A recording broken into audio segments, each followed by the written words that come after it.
울어 성모 마리아의 발현을 통해 신앙생활의 중요성을 되돌아보는 계기를 마련하기 위해 편집한 것입니다.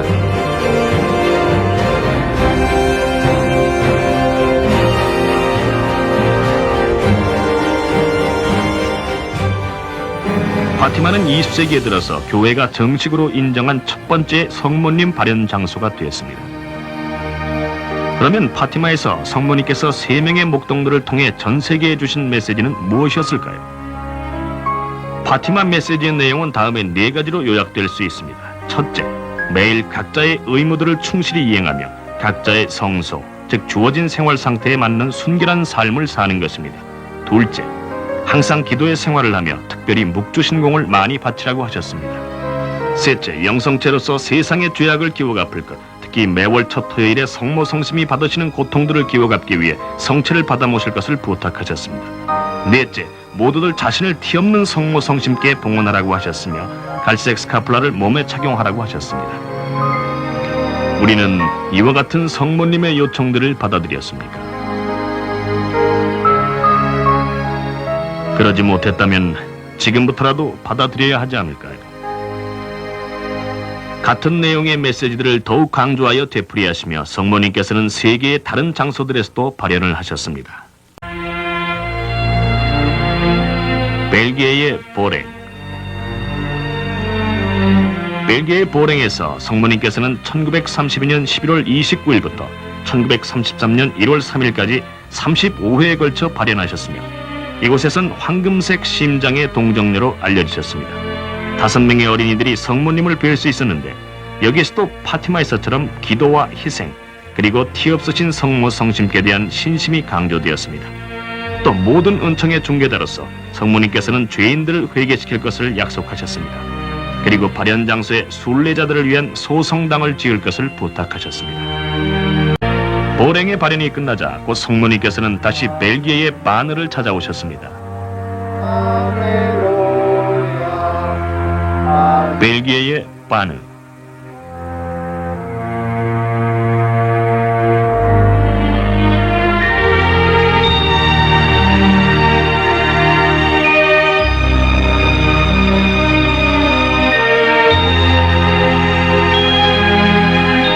벨기에 바느에서 성모님께서는 당신을 가난한 자들의 동정녀라고 부르시며 12번째 생일을 앞두고 있는 마리에트 베꼬 양에게 나타나셨습니다. 1933년부터 모두 8회의 발현이 있었습니다. 한 번은 성모님께서 마리에트를 숲의 가장자리에 흐르고 있는 작은 샘터로 데리고 가셨습니다. 그리고 이 샘물이 전 세계로부터 찾아오는 병자들을 위해 준비된 것이라고 하셨습니다. 그 후로 수없이 많은 이들이 이 샘물의 기적으로 병의 치유를 받았으며 이 중에 많은 기적들이 문헌상으로 자세하게 기록되어 있습니다. 1949년에 들어 바느 지방을 관할하는 리주의 주교는 바느의 성모님 발현을 진실된 것으로 공식 인정했습니다. 이로써 바느는 금세기에 들어 3번째로 교회의 인정을 받은 발현 장소가 된 것입니다. 긴박한 문제들과 위험에 대해 경고해 주셨습니다. 발현하신 장소는 스페인의 가라반달이었습니다. 1961년 6월 18일 스페인 북부에 위치한 가라반달의 경치 좋은 언덕길에서 놀고 있던 4소녀에게 천사가 나타났습니다. 천사가 처음으로 어린이들에게 말을 건넨 것은 7월 1일이었는데 갈멜의 성모님께서 그 다음 날 발현하실 것이라고 알려주었습니다. 7월 2일 과연 성모님께서 2 천사를 대동하고 오셨는데 그 중에 한 분은 성 미카엘 대천사였습니다. 성모님께서는 미카엘 대천사가 가져왔던 깃발에 쓰인 메시지의 내용을 설명해 주셨으며 10월 18일 이전엔 그 내용을 밝히지 말라고 하셨습니다. 그해 10월 18일이 되자 모여든 군중 앞에서 메시지가 발표되었습니다. 너희들은 수많은 희생을 바쳐야 하며 많은 보속을 하고 성체 조배를 자주 해야 한다. 무엇보다 먼저 착한 삶을 살아야 한다. 그렇지 못하면 무서운 징벌이 다가오게 될 것이다. 하느님의 진노의 잔은 이미 채워지고 있는데 너희들이 변화되지 않고 있으면 너무나 무서운 징벌이 내리게 될 것이다. 1961년부터 65년까지 성모님께서는 가라반달에서 2,000회 이상이나 발연을 하셨습니다. 그 기간 동안 수많은 기적들도 일어났습니다. 소녀들은 제각기 다른 곳에서 출발했으나 매번 같은 장소에 같은 시각에 도달하는 것이었습니다. 발연 장소에 와서는 탈원 상태에 들어가면서 무릎을 꿇었습니다. 탈원은 수분에서 수시간씩 계속되었습니다. 네 소녀가 모두 항상 발연을 똑같은 방식으로 경험하는 것은 아니었습니다. 때로는 발연 중에 소녀들이 아름다운 조각처럼 보이게 될 때도 있었는데, 이런 때는 4명의 의사들이 소녀 하나를 조금도 들어올릴 수가 없었습니다. 그러나 발연이 끝날 무렵에 소녀들은 성모님께 작별 키스를 하기 위해 서로를 마치 새털처럼 가볍게 들어올렸습니다. 또 소녀들은 돌이 많은 험한 길을 머리를 위로 젖히고 눈을 하늘로 향한 채 앞으로 뒤로 넘어지지 않으면서 쉽게 걷는 것이었습니다. 마을의 사제가 출타 중일 때는 미카엘 대천사가 성체를 모시고 와서 소녀들에게 영하여 주었습니다. 그런데 1962년 7월에 콘치타와 대천사 사이에 매우 중요한 기적이 일어났습니다. 이 기적은 2주 전에 예고되었던 것입니다. 콘치타가 대천사로부터 성체를 받아 모셨는데 모여있던 수백 명의 사람들이 이 성체를 목격할 수 있었습니다. 이 기적은 우리 모두에게 성체 성사 안에 주님께서 참으로 실존하심을 재확인해 주었습니다. 성체의 중요성은 날로 더 경시되고 있다. 너희는 하느님의 진노하심이 너희들로부터 떠나시도록 노력해야만 한다. 너희가 진심으로 용서를 청한다는 하느님께서는 용서하실 것이다. 너희의 어머니인 나는 미카엘 대천사의 전구를 받아들여 너희가 생활을 개선할 것을 부탁한다. 나는 너희를 너무나 사랑하기에 너희가 멸망하는 것을 원치 않는다. 진심으로 청하여라. 그러면 도와주겠다. 그리고 더욱 많은 희생을 바쳐야 한다. 예수님의 순환을 생각하여라. 지금까지의 발연들을 보면 대개의 경우 성모님께서는 소수의 사람들, 특히 어린이들을 택하셔서 그들과 직접 대화를 나누셨습니다. 그러나 때로는 말씀은 없이 발연만 하셔서 당신의 현존을 우리에게 알려주시는 경우도 있었습니다.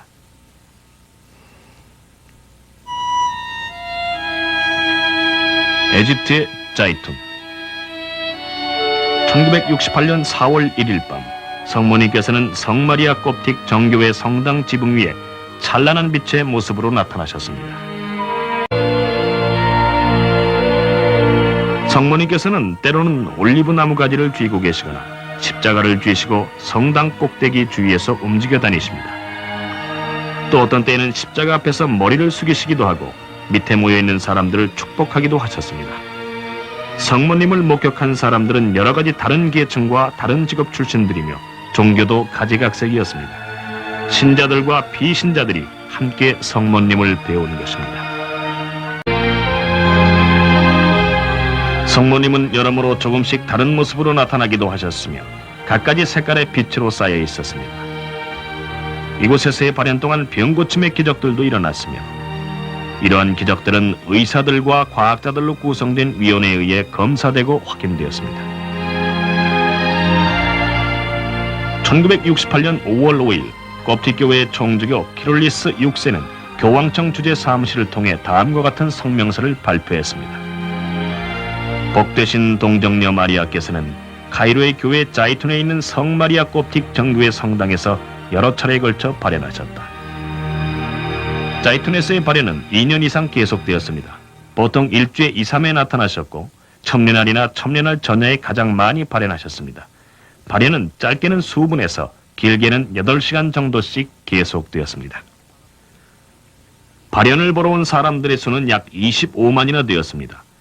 그들 중에는 정교회 신자, 가톨릭 신자, 개신교 신자, 이슬람교 신자, 유대교 신자, 그리고 비신자들이 섞여 있었고 직업도 가지각색이었습니다. 성모님 발연을 목격한 이들 중에는 의사인 베니스 칼릴도 있었는데 그녀는 다음과 같이 증언을 했습니다. 저는 의사입니다. 제가 자이툰에서 보았던 일들에 대해서 저는 믿고 있습니다. 그것을 의학이나 과학을 통해 설명할 수는 없어요. 수없이 많은 기적과 병의 치유, 또 그리고 회개가 일어났습니다. 자이툰에서의 또 하나의 기이한 현상은 향을 피우는 냄새였습니다. 어느 주교의 표현을 빌리자면 100만 개의 향을 동시에 피우는 것 같은 강한 향기가 난다고 했습니다. 자이툰에서 성모님께서는 한 말씀도 하지 않으셨지만 당신의 자녀들을 위한 강력한 메시지를 남기신 것입니다.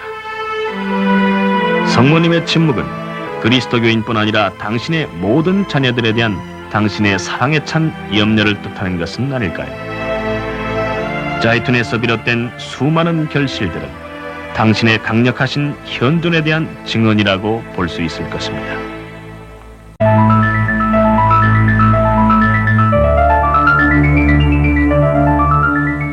인종이나 피부색이나 종교를 막론하고 성모님께서는 우리 모두에게 호소하고 계십니다. 중동에서부터 동양에 이르기까지, 에집트의 성당 꼭대기로부터 일본 아키다의 소성당에 모셔진 목각 성모상에 이르기까지 성모님께서는 당신의 현존하심과 메시지를 단순한 방법들을 통해 우리 모두에게 전해주고자 하십니다. 일본의 아키다. 1973년 일본의 북부 아키다시 외곽에 있는 작은 마을의 한 가톨릭 수녀원에서 사사가와 아네스 수녀는 초자연적인 현상들을 경험하기 시작했습니다. 그해 6월의 어느 날 아네스 수녀가 성체 조배를 하기 위해 감실을 열었을 때 눈부시게 강한 빛이 감실로부터 나와 소성당 안을 환하게 비추었습니다. 이런 일은 3일간 거듭해서 일어났으며 또 성체 축일에도 일어났습니다. 아네스 수녀는 천사들이 내려와 제대 주위에 반원 모양으로 나열해 꿇어앉아서 성체를 경배하는 것을 보기도 했습니다.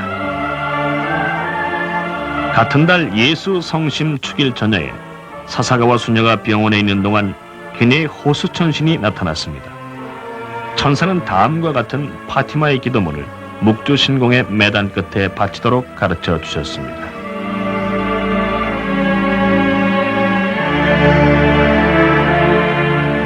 예수여, 우리 죄를 용서하시며 우리를 지옥불에서 구하시고 연옥 영혼을 돌보시되 가장 버림받은 영혼을 도우소서. 이 기도문은 1970년대까지 일본에서는 거의 알려지지 않았던 것입니다. 호수천신이 발현함과 동시에 사사가와 수녀의 왼손 바닥에 십자 모양의 상처가 생겼으며 피가 흐르기 시작했습니다. 같은 해 7월 6일엔 네이가타 교구의 요한 이또 주교가 쓴 성체 기도문이 소성당 안에서 사사가와 수녀와 함께 성모님께 바쳐졌으며 성모님께서는 이 기도문에다 참으로라는 단어를 덧붙여 주셨습니다. 이 성체 기도문은 성체의 성사 안에 예수님께서 참으로 계심을 확고하게 강조하고 있습니다. 같은 날 나중에 소성당의 성모상 오른손에서 피가 흘렀습니다. 사사가와 수녀의 호수천신은 이러한 출혈이 죄인들의 회개와 죄의 보석을 위해 중요하다고 말해 주었습니다.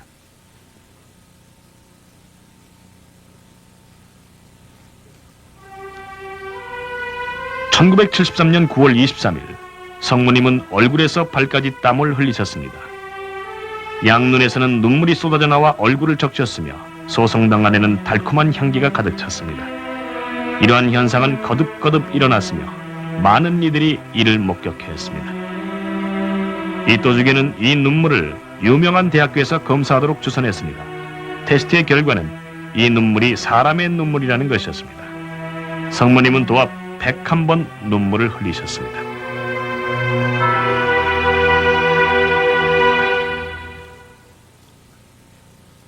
눈물을 목격한 증인의 한 사람인 기지도 후치모토 씨는 다음과 같이 말했습니다. 저는 성모상의 얼굴에서부터 발밑의 지구 부분까지 눈물이 흘러내리는 것을 보았습니다. 눈물을 조금 맛보기까지 했는데 좀 짠맛이었습니다. 이로 인해 저는 성모님께서 저 자신과 다른 이들을 위해 중요한 메시지를 주려고 하신다고 생각하게 되었습니다. 왜냐하면 인간의 어머니가 자식들 앞에서 눈물을 흘릴 때에는 심각한 이유가 있을 것이기 때문입니다. 그래서 천상의 어머니께서 목각상을 통해 눈물을 흘리실 때에는 우리 모두에게 긴급한 메시지를 주고자 하심이 틀림없다고 생각합니다. 사사가와 순에 의하면 성모님께서는 고통을 받음으로써 하느님의 진노를 풀 수 있는 사랑에 찬 영혼들을 찾고 계신다고 합니다. 아키다에서 성모님께서 원하시는 바는 바로 이것입니다. 즉 우리가 회개하고 선하고 깨끗한 마음으로 하느님께 기도드리기 시작하는 것입니다. 그래서 하느님께로 우리 마음을 향하고 그분께 우리의 생활을 맡겨드리는 것입니다. 크리스찬이 되고 하느님의 자비하심을 이해하는 것이 중요합니다. 하느님께서는 우리가 생활 개선하는 것을 원하고 계십니다. 이 세상은 너무나 부패했고 자기중심적입니다. 하느님께서는 우리를 너무나 사랑하십니다. 하느님께서는 성모님의 메시지들을 통하여 우리들을 징벌로부터 구하고자 하십니다. 오직 기도만이 메시지의 전파를 위한 길을 열어줄 것입니다. 1973년 10월 13일 사사가와 수녀는 전 세계를 위한 대단히 중요한 메시지를 받았습니다. 다가올 징벌은 전례가 없는 무서운 것이 될 것이며 노아 시대의 대홍수보다도 더 심할 것이다. 하늘에서 불이 쏟아져 내려올 것이며 그 때문에 인류의 다수가 멸망될 것이다. 사람들이 회개하지 않으면 이 징벌이 내려질 수밖에 없단다.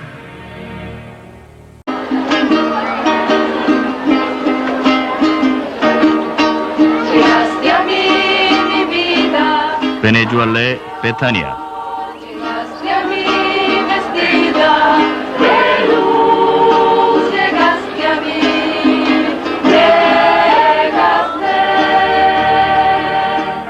비록 널리 알려지진 않았지만 금세기 중 교회의 인정을 받은 발현지 중에 하나는 베네수엘라의 베타니아입니다. 베타니아는 베네수엘라의 미란다주의 코아 마을의 작은 농장에 위치해 있습니다. 대개의 경우 성모님의 발현 시에는 소수의 선택된 사람들만이 성모님을 배울 수 있는 데 반해 베타니아에선 2,000명을 훨씬 넘는 사람들이 성모님을 보았다고 합니다.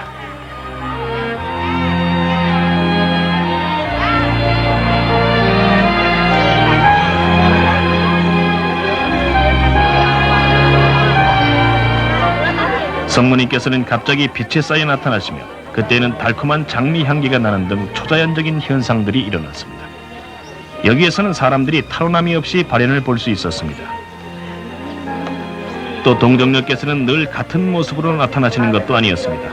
여러 목격자들이 성모님께서는 루르드에서처럼 푸른 허리띠를 메고 계셨다고 했고 다른 이들은 기적의 폐의 성모님 모습 같았다고 했으며 또 갈메르의 성모님 또는 통고의 성모님 모습으로 본 사람들도 있었습니다.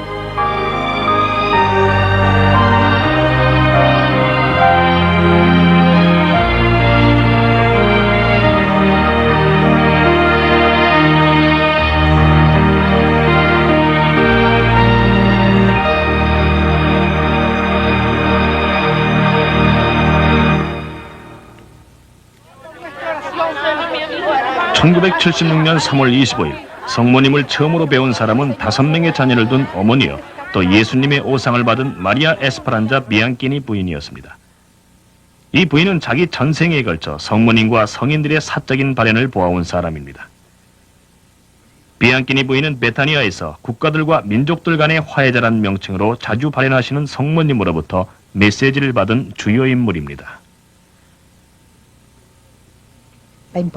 전 세계에 큰 재난들이 계속 닥치고 있는 이 시대에 사람들은 이제 깨우쳐야 합니다. 성모님의 발현은 모든 국가들이 화해하도록 온 인류에게 보내시는 호소입니다. 1984년 3월 25일 베타니아에서의 발현에 극적인 변화가 있었습니다. 즉 사적인 발현에서 공적인 발현으로 발전된 것입니다. 그날 성모님께서는 7번 발현하셨으며 각 발현은 10분 내지 15분 정도씩 지속되었습니다. 108명의 목격자가 있었으며 성모님께서는 루르드에서처럼 푸른 띠를 두르고 찬란한 빛을 비추며 오셨습니다. 그날의 마지막 발현은 30분간 계속되었습니다. 이날 오후의 사건들은 문서화되어 그 지방 주교에게 보고되었습니다. 1987년 11월 21일 그 지역 로스 테쿠에스의 비오벨로 리카르도 주교는 철저한 검사 끝에 이 발현들을 인정하는 3억 서한을 발표했습니다. 이로써 베타니아는 20세기 중에 인정받은 4번째 발현지가 되었습니다. 여기 베타니아에서의 발현들은 그 진실성이 인정되었습니다. 제가 발표한 내용은 이 발현들이 진실되며 초자연적이며 하나님께로부터 온 것임을 사실로 인정하는 것입니다. 리카르도 주교는 베타니아에서 일어나는 일들에 대한 개인들의 증언을 계속 모으고 있습니다. 베타니아에서의 성모님의 메시지들은 의미심장한 것입니다. 매 주말마다 그리고 주요 첨례날에는 수천 명의 순례자들이 전 세계로부터 베타니아로 모여들고 있습니다. 많은 이들이 영적인 회개와 육신의 병 고침을 기구하면서 폭포에서 물을 받습니다. 발현의 결실들은 긍정적입니다. 수많은 병 고침과 회개의 기적들이 문서상으로 기록되어 있습니다. 베타니아에 온 것은 이번이 처음이에요. 성모님께서 제게 주신 기적에 대한 감사를 드리기 위해 왔습니다. 저는 벙어리에다 반신불수였지요. 그런데 제 친구 하나가 이 폭포수를 좀 가져와서는 저더러 마시라고 하더군요. 그래서 마셨더니 단 10분 만에 완쾌가 된 겁니다. 저는 이제 성모님을 더욱 사랑하게 되었으며 이곳에 감사를 드리러 온 거예요.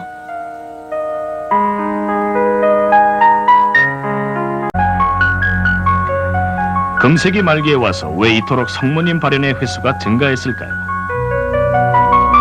성모님의 발현들은 교회의 생명과 생활 안에 성모님께서 적극적으로 활동하시고 현존해 계신다는 것을 뜻합니다. 성모님께서는 당신의 모성애를 드러내 보여주시는 것입니다. 그리하여 당신의 아들 예수님을 통한 구원의 길을 가르쳐주고 계십니다. 20세기 말기에 와서 성모님께서 계속 발현하시며 우리 모두가 당신의 메시지에 심각하게 귀를 기울이라고 요청하고 계시는 곳은 전 유고슬라비아의 메드고리아입니다.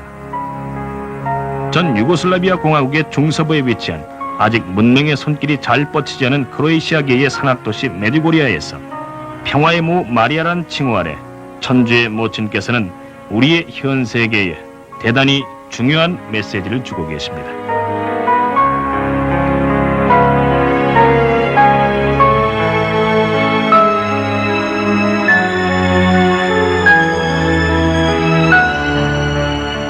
(1981년 6월 24일부터) 메디고리아의 성 제임스 본당에 소속된 6명의 크로에시아계 청소년들이 그 나라 말로 고스파라고 알려진 복되신 동정녀 마리아로부터 발현을 받기 시작했습니다.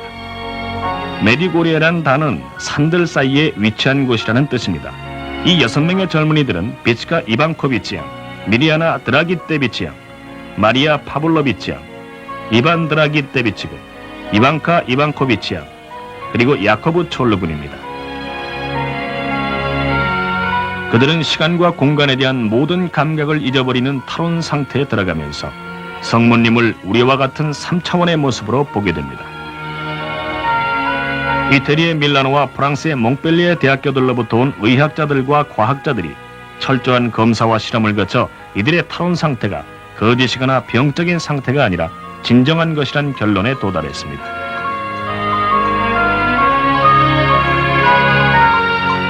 그러면 메드고리아에서의 성모님의 메시지의 핵심은 무엇일까요? 지금까지 주신 수많은 메시지들을 간추리면 다음 6가지로 요약될 수 있습니다. 첫째, 믿음. 둘째, 기도. 셋째, 금식. 넷째, 보석. 다섯째, 회개. 여섯째, 평화.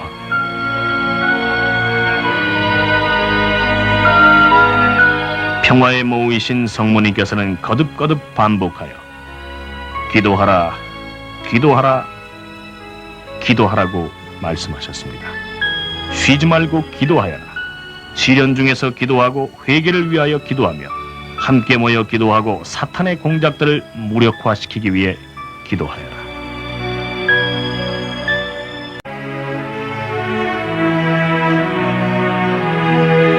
노차에 걸쳐서 평화에 모이신 우리의 성모님께서는 전 세계에 걸친 징벌에 대해 경고하셨습니다.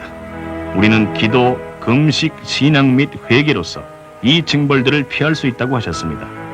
발현을 보는 6명의 젊은이들 모두가 이 징벌에 관한 사항이 포함된 10가지의 비밀을 받게 된 것입니다. 또 성모님께서는 메디고리아에서 처음으로 발현하셨던 장소, 즉 포드브로더산 또는 발현의 산이라고 불리우는 곳에 육안으로 볼 수 있는 표적을 남겨주시겠다고 약속하셨습니다. 이 표적은 메디고리아의 발현에 대한 하나의 증거가 될 것이며 전 세계로부터의 많은 이들이 회개하는 계기가 될 것입니다. 메디고리아에서는 징벌에 관해 많은 강조가 되고 있습니다만 메시지의 핵심은 다가올 대재난이 아니라 세계를 위한 평화, 희망, 그리고 자비입니다. 성모님께서는 재차 강조하셨습니다. 아직 회개하기에 늦지 않았다. 너희들의 미래는 너희들의 회개 여부에 달려있다.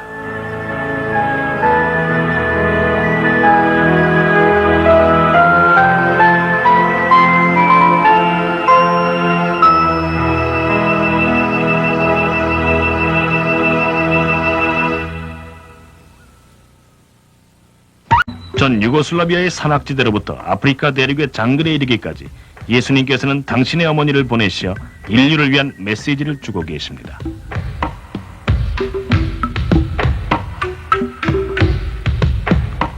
루안다의 키베호.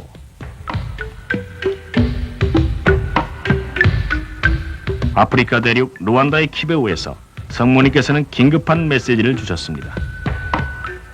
말씀의 모친이란 명칭하에 성모님께서는 1981년 11월부터 키베호의 가톨릭계 학교에서 7명의 젊은 학생들에게 나타나시어 인류를 향한 호소를 되풀이하셨습니다. 성모님뿐 아니라 예수님께서도 발현하셨습니다.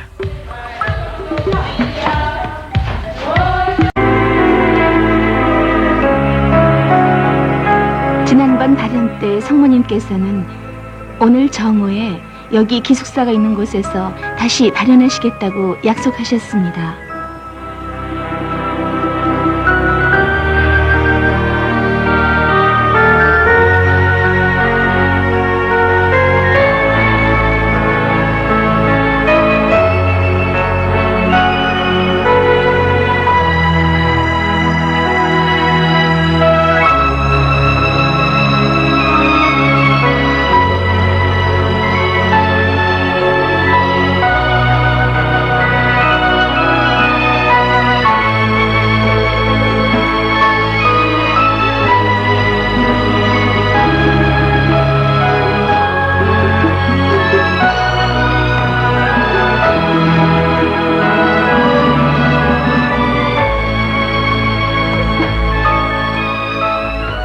성모님께서는 묵주와 기도의 중요성에 대해서 계속 말씀하고 계십니다. 또 우리 자신을 사랑하고 남들을 사랑하라고 하십니다. 우리는 세계의 젊은이들에게 좋은 모범이 되어야 합니다.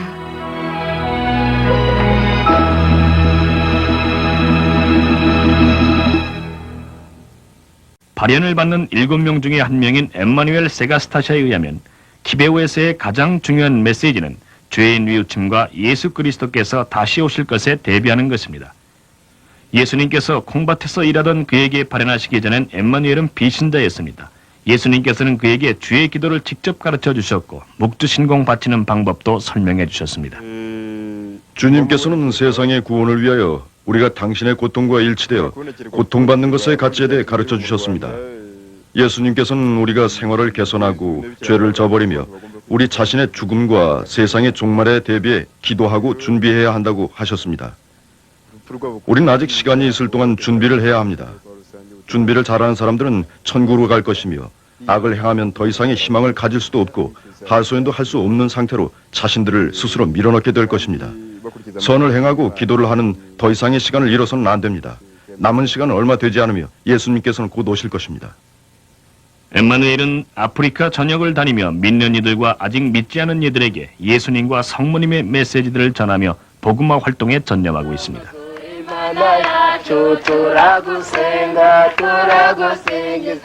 그동안 발현의 결실들은 매우 풍부했습니다.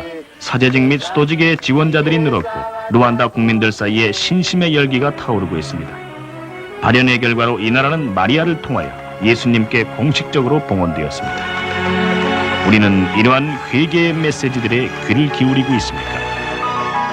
우리의 복되신 어머니께서는 사랑과 염려로 가득 차신 우리 모두의 어머니로서 우리가 하루속히 당신의 아들 예수님께 돌아오도록 재촉하시면서 거듭해서 우리를 찾아오고 계십니다.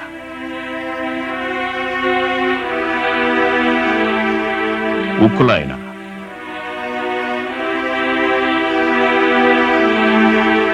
파티마 메시지의 성취가 지금 우크라이나에서 이루어지고 있는 것일까요? 1987년 4월 26일 우크라이나의 주민들은 희망의 표적을 받았습니다. 천주의 모친께서 우크라이나 호로시프 마을에 있는 천주 성삼위 성당 위에 나타나신 것입니다. 이 발현은 체르노빌 원자력 발전소 사고가 있던 그날 그 시간에 일어났습니다. 그날 12살 난 마리나 키젠 양이 학교 가는 길에 처음으로 성당의 발코니 위에 나타나신 성모님을 보았습니다. 이 소식은 급속도로 퍼졌으며 수많은 사람들이 성당의 원형 지붕 위에 발현하신 성모님을 보려고 모여들었습니다. 1914년에 성모님께서는 우크라이나의 교회가 약 80년간 심한 박해를 받을 것이라고 예언하신 바 있습니다. 가톨릭 신앙의 엄청난 박해에도 불구하고 우크라이나인들은 숨어서 신앙을 충실히 지켜왔습니다.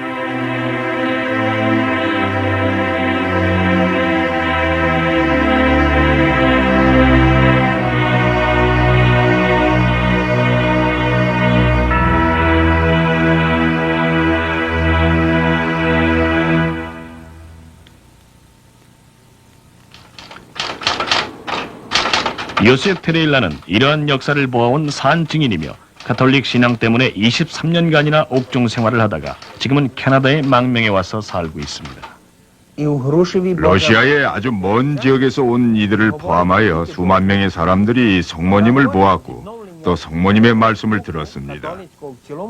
온갖 종교적 배경의 사람들, 루터교, 유대교, 이슬람 교도들이 발현을 보고 개종을 했습니다. 요셉은 성모님께서 우크라이나 전역에 걸쳐 여러 옥의 성지들에서 발현을 계속하고 계신다고 말했습니다. 파티마에서 성모님께서는 러시아의 회개를 예언하셨습니다.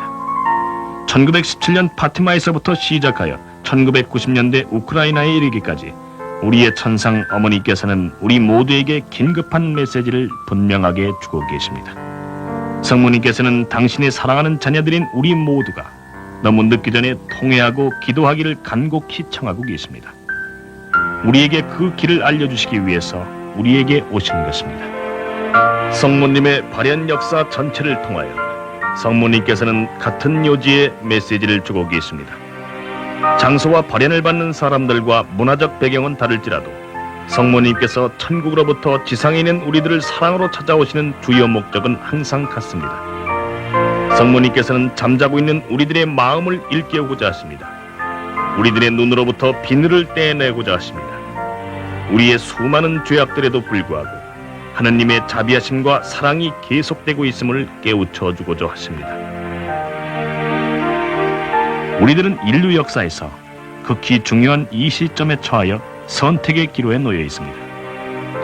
복되신 성모님께서 메시지를 통하여 주신 호소들을 받아들이든가 아니면 그 호소들을 무시해버리고 그에 따라 초래될 결과를 대면하든가. 선택은 우리들 각자가 해야 합니다.